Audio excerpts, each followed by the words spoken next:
Her true story from Oregon. My daughter threw my suitcase and said, "You're holding us back, move out." So I left. Then froze the family account.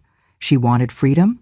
I gave her a taste of it. She threw my suitcase like it was a sack of trash. It hit the front porch steps with a dull thud, bounced once, and came to rest by the dying azaleas I used to water every morning. I stared at it. Soft leather, faded burgundy, the same one I used when I moved in to help her raise her baby, back when she cried every night for sleep and every morning for strength. Now she just stood there, arms crossed, face sharp with something colder than anger. Indifference. "You're holding us back," she said.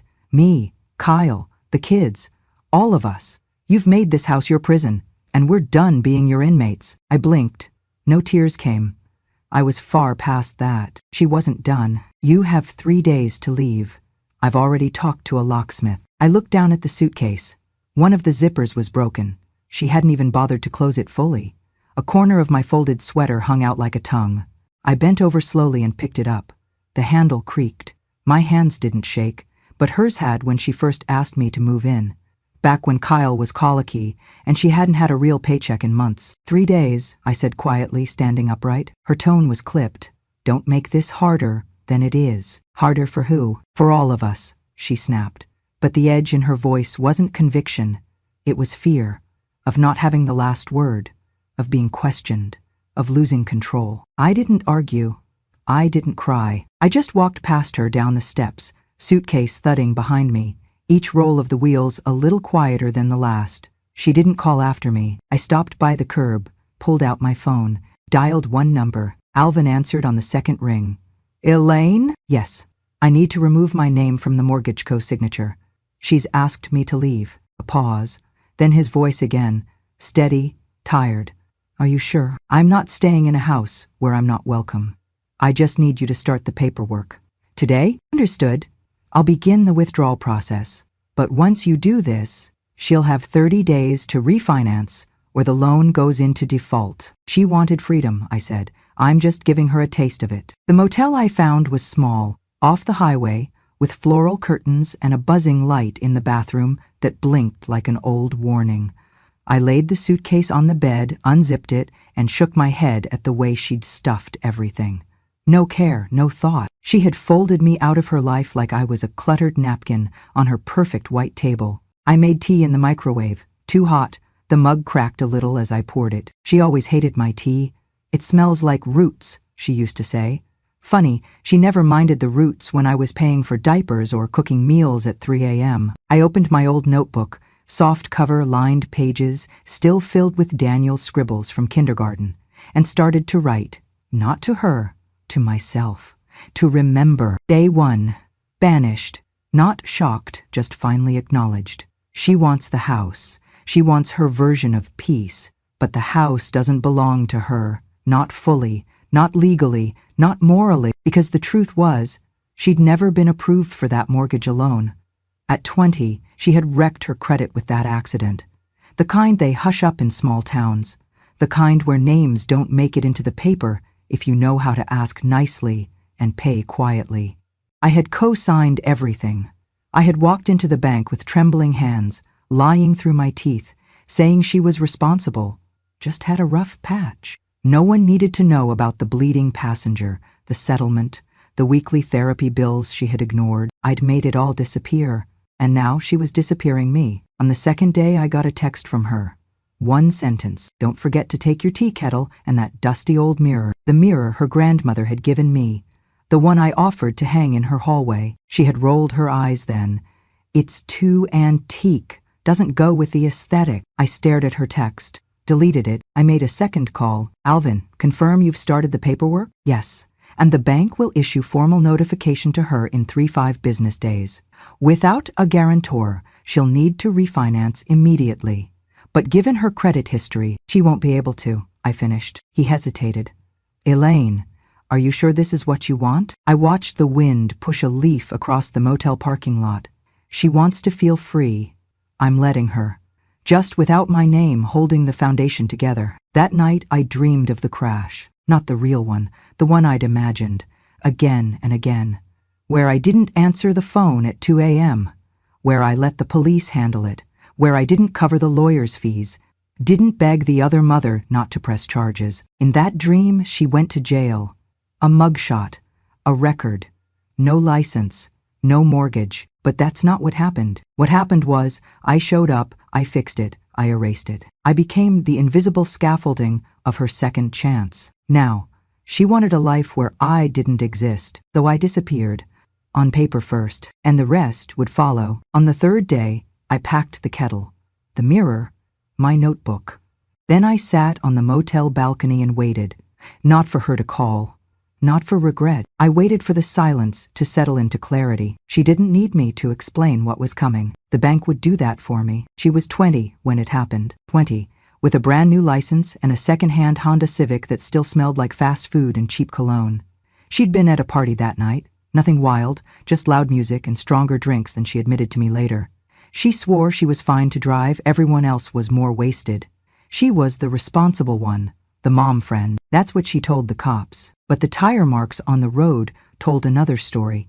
So did the cracked windshield and the fact that the other car, a family van, had a 5-year-old inside. The child survived. A miracle, the doctors said. But the injuries were serious. Months of recovery, medical bills, and the mother, the woman driving, was relentless. She wanted justice. She wanted blood. I remember the police officer at my door. I remember her hands trembling when they brought her home in cuffs. I remember the hospital waiting room, the smell of antiseptic and despair. And the moment I realized my daughter's life was about to be split in two, before the crash and after. She cried like a child in my lap. I didn't mean to, Mama. I didn't mean to. And I believed her. She had made a mistake, a terrible one. But I couldn't let that be the end of her. So I did what mothers do. I went to the woman. I brought homemade soup. I brought photos of my daughter as a little girl. I brought money. Every penny I could scrape from the house, insurance, savings, even my retirement. I told her my daughter would never drive again, that she'd never drink again, that she would spend her life making this right. The woman agreed not to press charges. Civil, not criminal, a private settlement, the kind that doesn't make it to courtrooms or newspapers. I saved my daughter from prison, and I never told anyone. She changed after that. At first, she was grateful. I remember her hugging me so tightly it hurt. She brought me flowers. She washed my feet once, while crying, whispering, "I don't deserve you." But slowly, month by month, something hardened inside her. The guilt turned sour. The humility curdled into resentment. I think it embarrassed her, how much I'd seen, how I'd held her when she shook with shame, how I'd seen her at her worst. She started rolling her eyes more, calling my advice old-fashioned, laughing when I used a flip phone, correcting the way I spoke in front of her friends. Once, during dinner with her boyfriend Kyle, she said, "My mom has this thing where she clings to trauma like it's a badge. I swear she's addicted to being needed." I didn't say a word. I just cleared the plates. The older she got, the more she rewrote the story. She told her friends the accident wasn't her fault. The brakes had failed, the weather had been bad. She left out the vodka, the blood, the crying child. She told Kyle she'd paid her dues, that she'd gotten therapy, moved on, that she didn't talk to the toxic people who held her back. I lived in the guest room, cooked the meals, took Kyle Jr. to daycare every day. I paid part of the mortgage, still co-signed under my name. And still, she would introduce me to her co-workers as someone who helps with the kids, not as her mother, not as the reason she still had a future. She stopped calling me Mama, switched to Elaine, said it felt more equal. "You're not just a parent," she once said. "You're also a person. You should live your own life. Stop projecting onto mine." That one stung, not because it was harsh, but because it was rehearsed, like someone else had said it first and she'd liked the sound of it. When she threw me out, I didn't protest, because I had done all my fighting years ago, behind closed doors, with bills and courtrooms and whispered deals. And now she wanted a clean slate. I just wondered what she'd do when it was actually clean. Stripped of every name but hers, every safety net, every hand that once caught her before the fall. I left the house without looking back, but in my notebook that night, I wrote, "There is a kind of memory that isn't stored in the mind, but in consequences, and someday she'll meet them. I just hope she's standing when they shake her hand." It was a Thursday, when I saw the photo. I wasn't looking for it. I was just scrolling through my phone, checking the community board for old church friends, when her name popped up, tagged in a post by someone I hadn't seen in years. Janine, her college roommate.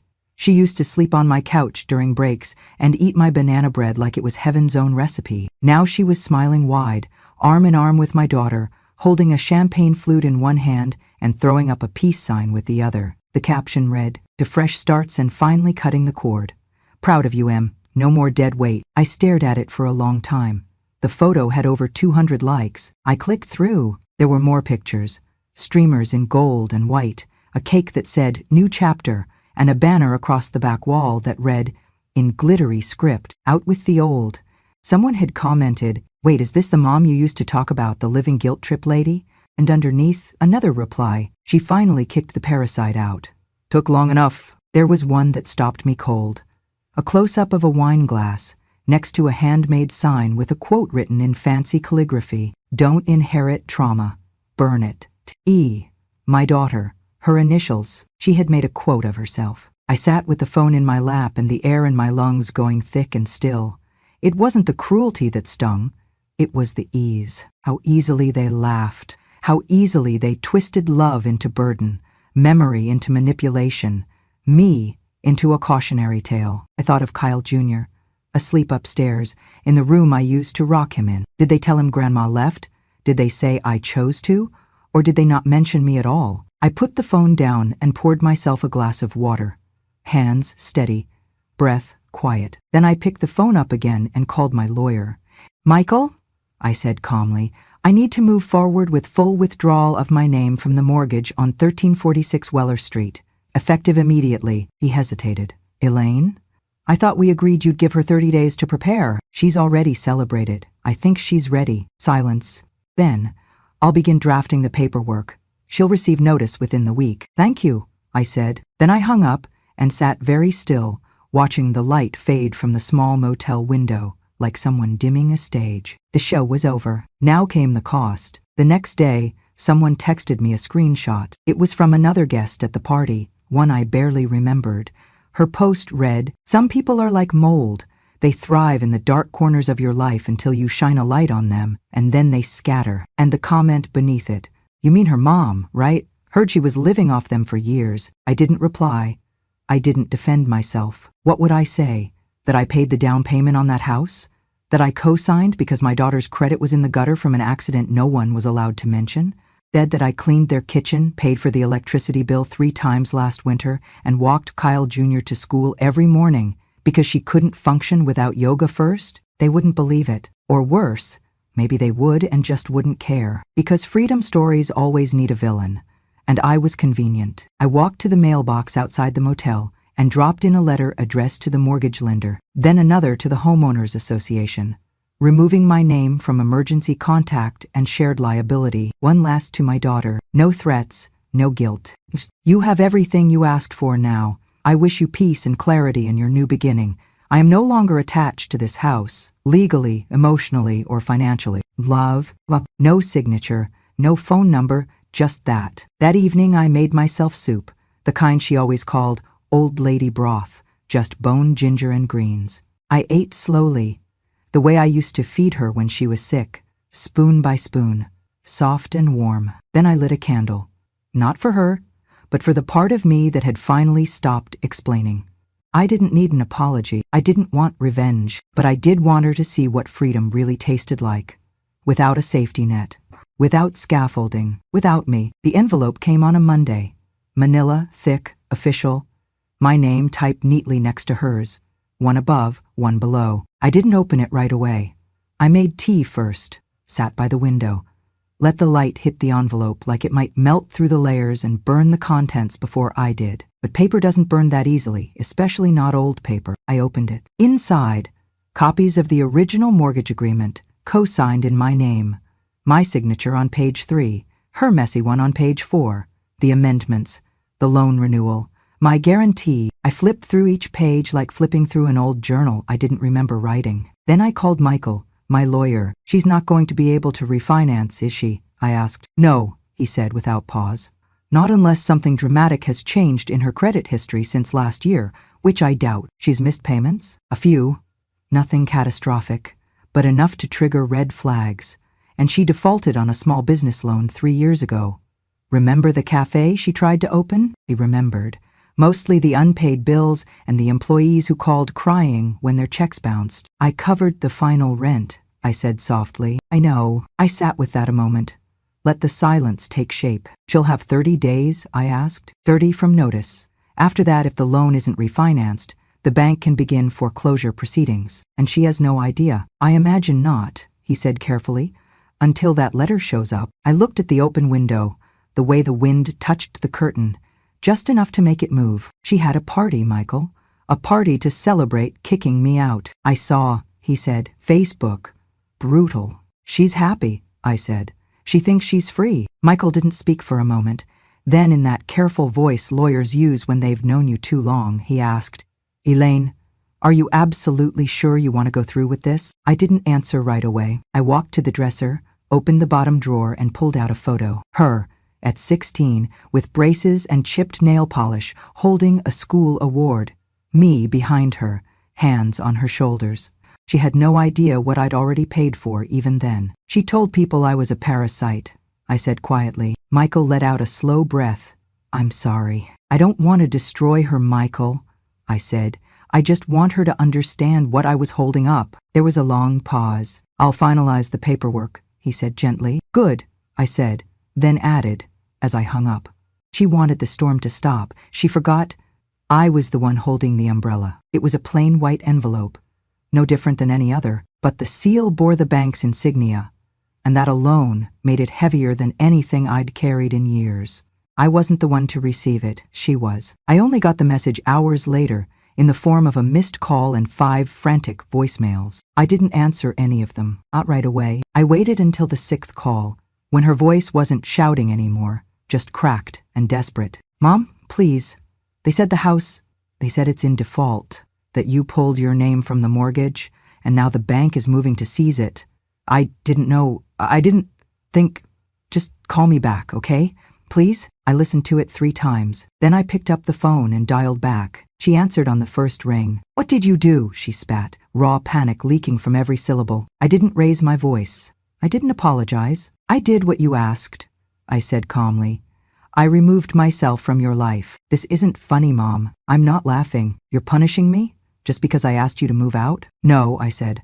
I'm not punishing you. I'm simply letting the truth breathe. And the truth is, you never could afford that house on your own. There was a pause, the kind of pause that swells before someone either sobs or explodes. You're unbelievable, she hissed. You always said this was about family, that you were helping, and now you're taking it all back. I'm not taking, I replied. I'm stepping aside. There's a difference. You're ruining me. No, I said quietly. You did that part. I just stopped shielding you from it. Silence. Then, bitterly, you're just doing this to get even, to make a point. I already made my point, I said. The day I signed those bank papers for you, after you nearly killed a child and buried your own future. I made my point when I cleaned up your mess and never spoke a word of it. She was breathing heavy now. You think you're righteous? You think this makes you noble? I think this makes me honest. I'll fight this, she snapped. I'll take it to court. You'll regret this. I let the words hang there, so hollow they didn't even echo. Then I guess, I said softly, we should both be ready to tell the whole story. I've already submitted the accident records, the settlements, the signed confession. You wouldn't, she whispered. I already did. A click, silence. The next morning, I walked down to the courthouse myself. Not because I needed to, because I wanted to look the clerk in the eye when I submitted the last envelope. Inside were photocopies of everything I'd buried for over a decade. The police report, the insurance settlement, the medical bills from the child's family, and the statement my daughter wrote by hand, back when she was still honest, still scared, still aware she'd done something wrong. She had signed it in blue ink. I signed mine in black. I didn't do it to destroy her. I did it because the system she was threatening to manipulate, the court, the mortgage, the sympathy of a judge, deserved to know what it was dealing with. She wanted to paint me as a vengeful old woman, I was just someone who remembered, and paper doesn't forget. A week later, the notice went up on the house. Foreclosure in 30 days. Bank inspection pending. She called again. I let it go to voicemail. Mom, they're putting a notice on the door. I need to talk to you. Please, I have kids. I don't know where we're going to go. This can't be happening. That was the first time she used the word we. Before, it had always been me, my space, my future. Now it was we. I didn't call back. Instead, I sat on the porch of my rented room, folded a letter into an envelope, and addressed it to her oldest, Kyle. Inside, a note. Dear sweetheart, I'm sorry you have to move again. It's not your fault. Grown-ups make mistakes, and sometimes they take a long time to learn from them. You are loved, you are strong, and you're not alone. Love, Grandma. No bitterness, no mention of the house, just love. The kind that doesn't demand a return on investment. When the bank moved forward with the lockout, I watched the news footage online. They never said her name, just showed a nondescript suburban home with a white door, a foreclosure notice flapping in the wind. I recognized the porch. I recognized the wind chime I'd hung myself, now tangled and silent, and I whispered, "You once called me your shelter. I only stepped aside so you could see what rain really feels like." The courtroom was cold, not by temperature, but by presence. Cold in the way marble floors always are, no matter the season. Cold in the way a judge looks over her glasses at two women who used to be mother and daughter. She sat across from me, my daughter, disheveled and shaking, her cheeks blotched with anger and exhaustion. The lawyer she'd scraped together at the last minute flipped papers without meeting her eye, and in the middle of it all sat Kyle Jr., 7 years old, shoes too small, hands folded, not crying, just watching, always watching. Given the current foreclosure, the judge began, and the lack of a stable residence, the court must determine a temporary guardian for the child. Her lawyer jumped in. "Your Honor, my client is actively seeking alternative housing. This is a temporary setback." I didn't speak. "Not yet," the judge continued. "Emily Morrison has filed a petition for emergency guardianship, citing lack of housing, previous care duties, and established relationship with the child. Supporting documentation includes school pickup records, medical authorizations, and character references." My daughter snapped. "She's trying to steal him from me." "No," I said, calmly, quietly. Her eyes burned into mine. "You want to take everything? My home, now my child?" "I didn't take your home," I said. "The bank did. I just stopped protecting you from the truth." She stood, voice cracking. "Don't do this, please. He's all I have left." "He's not a possession," I replied. "He's a child, and he deserves a safe place to sleep." She crumpled. Not like a villain, not like a fighter, like a daughter who had used up all her excuses and found no one left to believe them. "I'm begging you," she whispered. "Don't take him from me." I looked at the judge, then at Kyle Jr., and said, "I'm not taking him. I'm holding him until she can." The judge leaned forward. "Mrs. Morrison, do you intend to seek permanent custody?" I shook my head. "No, Your Honor. I want her to get on her feet, but until then, someone needs to keep him from the cold." My daughter sobbed, shaking her head. The judge nodded once.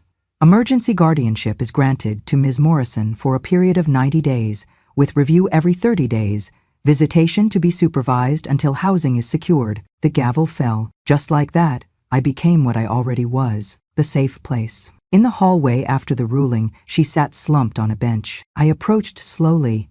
No triumph in my step, just gravity. "I didn't do this to hurt you," I said softly. She didn't look up. "I didn't do this to win." Silence. "I did it because when I held you as a baby, you were this small too.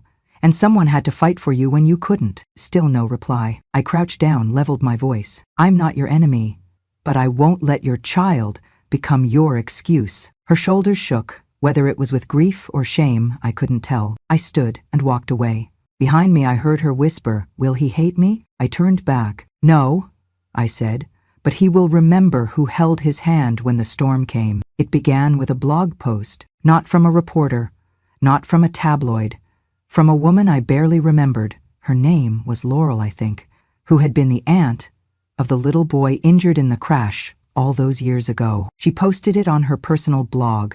No venom, no clickbait, just a quiet recollection, written with trembling compassion. There was once a child in our family who didn't walk for almost a year because a girl, newly 20, drove drunk and hit his mother's car.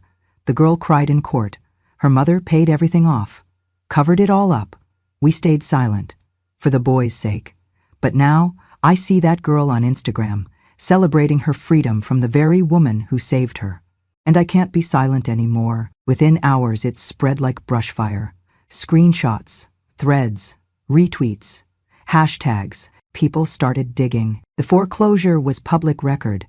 So were the court documents now. The truth, wrapped in years of silence and legal red tape, was suddenly unraveling before the world like yarn from a broken spool. And my daughter, who had built a brand around healing, coaching, empowerment, and breaking generational trauma, was exposed. Every quote she'd ever posted, every wellness video, every podcast about moving beyond the past, now sat beneath a mountain of comments like, "You mean the past where you nearly killed a child? How do you teach healing when you destroyed the one person who healed you?" The audacity to host a freedom party while living in a house your mother paid for. She disabled the comments. Then she deleted the videos. Then the sponsors pulled out. Her brand collapsed. Workshops were canceled. Clients left in waves. She tried to post an apology, some vague, tearful live video about narratives and mental health, but it only made it worse. Because the internet, for all its cruelty, has a nose for lies. And no apology works when it comes years after the sin and only 5 minutes after getting caught. The press reached out to me. First it was a local paper, then a bigger one. Then a news anchor left a voicemail offering a televised interview. I declined them all, not because I was afraid, because I had already spoken once and enough. In paperwork, in custody, in silence. One reporter showed up at my door. "Don't you want to set the record straight?" he asked. "Tell your side of the story." I smiled. "This is not a story," I said. "This is a life, and I'm still living it." He didn't understand. He thought I was being evasive, but I was just being free. She called me 3 days after the blog post went viral. Voice hoarse, broken. "They're calling me a monster." I said nothing. I didn't know she was still alive. That woman, Laurel. "She's lying, right?" "No," I said gently. "She's remembering. But I've changed. I've grown.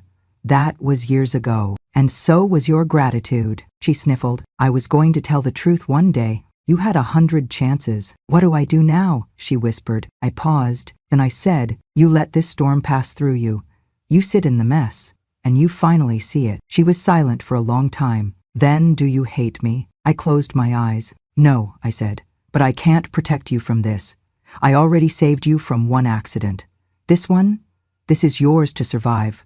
She hasn't posted since. Some say she left the state. Some say she changed her name. I don't know. I don't look. Because the truth isn't a weapon. It's a window. And when someone refuses to open it themselves, sometimes the wind comes in anyway. I sat on the opposite side of the street, teacup in hand, steam curling into the morning air.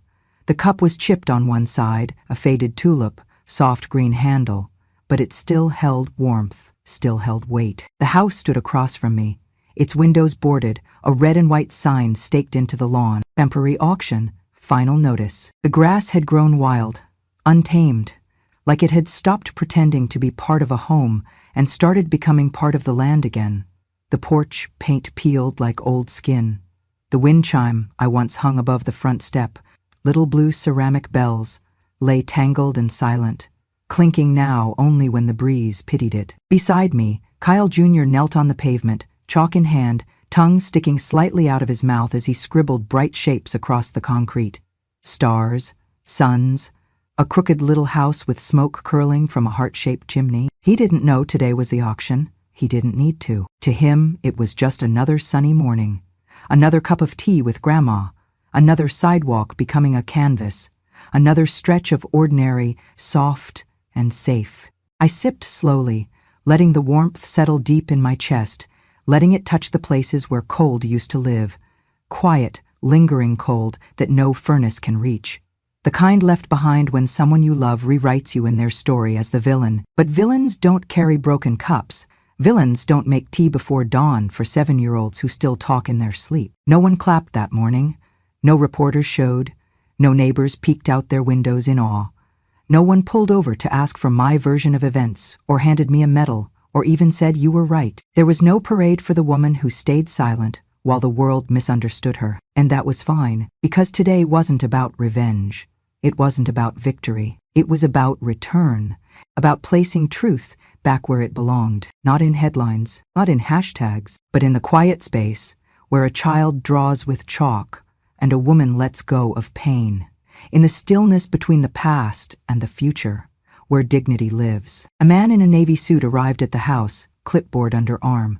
He unlocked the door, clipped paperwork to the mailbox, and placed a fresh sign on the lawn. Auction in progress, cash buyers only. He never noticed me. That was fine too. I wasn't here to be seen. I looked down at my grandson's latest masterpiece. He'd drawn a little figure next to the house. Curly hair, wide dress, a steaming cup in one hand. "Who's that?" I asked, sipping. He smiled. "That's you. You're watching the house." I nodded. "I suppose I am." He handed me the yellow chalk. "Draw something?" I thought for a moment. Then, beside his house, I drew an umbrella. He blinked. "What's that for?" "In case it rains," I said. He nodded seriously. "Smart," and kept drawing. We sat that way for an hour, maybe more. Just two people making something beautiful on cracked cement in front of a house that once pretended to hold a family. I remembered birthdays in that living room. Cakes baked late, candles melted too fast. I remembered crying into dish towels, muffling the sound so the baby wouldn't hear. I remembered laughter too, the good kind, the kind that doesn't know yet that it will become rare. And I remembered the silence, the long, slow withdrawal of affection, the way my daughter started closing doors, started using my first name, started replacing love with logistics. And still, I stayed. Not because I didn't know better, but because sometimes we hold broken things gently, hoping they'll forget how to cut. He tugged my sleeve. "Grandma, what happens if no one buys the house?" I smiled. "Then it'll wait until someone is ready." He paused, thoughtful. "Are houses sad when they're empty?" I looked at the windows, at the shutters sealed tight. "No," I said. "They're just quiet, like people who need rest." He nodded slowly. "Okay," then went back to drawing. I didn't stay to see who bought it. Didn't care whether it went to a young couple or a developer or no one at all, because that house was never mine. Not really. It was a debt paid, a shelter built, a chapter closed. I had walked its rooms in silence and sacrifice. I had held back storms no one saw.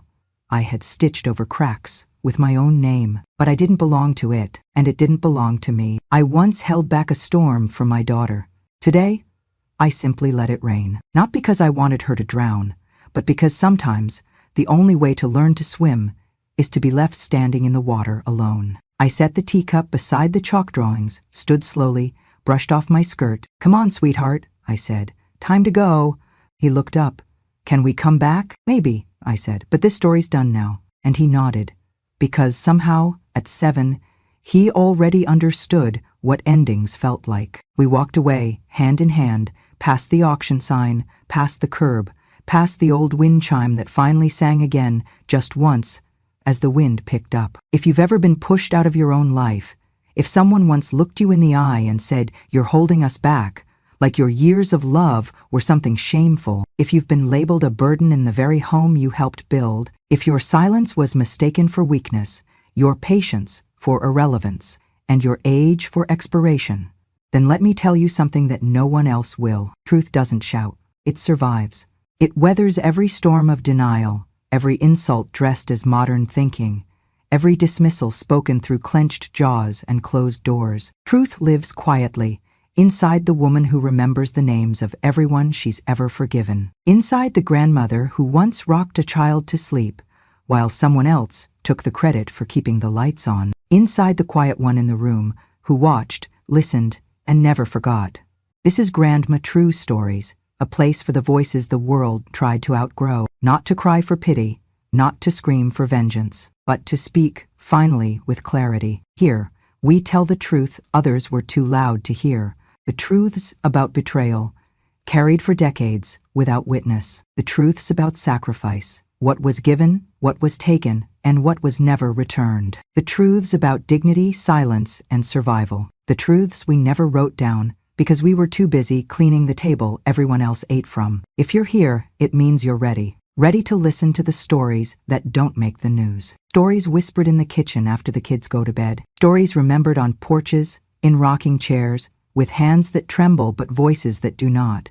Some of these stories will make you cry, some will make you angry, and some, if you've ever been forgotten, dismissed, or underestimated, will feel like coming home. So if you believe that silence holds power, that wisdom doesn't need volume to be heard. If you know in your bones that some truths take years to bloom, then subscribe to Grandma True Stories, because some stories are born in storms, but end in light. And some women don't get the last word, they get the final truth.